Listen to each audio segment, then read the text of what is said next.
ఎందుకు ఆయన తల్లి గర్భం ద్వారా వచ్చాడంటే, నీ జన్మ తల్లి గర్భం ద్వారా జరిగి నువ్వు పాపములో పట్టబడ్డావు, ఆ పాపం చేత మరణములో పట్టబడ్డావు, నువ్వు మరణము చెందితే నువ్వు నిత్య నరకానికి వెళ్ళిపోతావని నీ మరణాన్ని కొట్టివేయడానికి ఆయన తల్లి గర్భములో నీ రూపములో మనుష్య ఆకారములో ఆయన దేవుని కుమారుడు ఏ రూపంలో వచ్చాడు?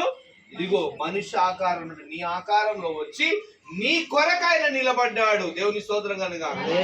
నీ కొరకాయన శిలువ ఎక్కాడు. దేవుని స్తోత్రం కలుగాక.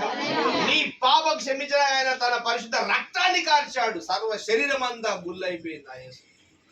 ఎందుకంటే నీ పాపం అంత ఘోరమైంది. నీ పితరులు తరాల శాపం, పాపం తరాల శాపం, పాపం ఇక ఆదాము మొదలుకొని చూసి అన్ని తరాల శాపపు మూట, పాపపు మూట, మరణము భయపడుతున్నారు. ఎలా భయపడుతున్నారంట? మరణం ప్రతి మనిషికి ఎట్లుంటది? జీవిత కాలం అంతయు మరణ భయము చేత దాస్యమునకు లోబడిన వారు. ఇంత సంతోషం లేదు పితరుల కాలంలో వాళ్ళకి. అసలు తెలుసా మీకు, కొంతమందికి దేవుని గురించి తెలియని వాళ్ళకి చావు అంటే భయపడతా ఉంటారు. ఎందుకంటే తర్వాత ఏం జరుగుతుందో తెలియదు కాబట్టి. అర్థమైంది మీకు? కానీ మనకు పిరికితనం ఉండదు, మన ధైర్యం ఉంటుంది. దేవుని సోదరు యేసయ్య దగ్గరికి వెళ్తా అన్న ధైర్యము ఉంటది. ఎందుకంటే పాప భయం లేదు, మరణ భయం లేదు. సోదరం చెప్పండి. దేవుని దగ్గర పరలోకంలో ఉంటామన్న ఆనందం ఉంటుంది. ప్రార్థనలో ప్రభు జ్ఞాపకం చేస్తున్నాడు.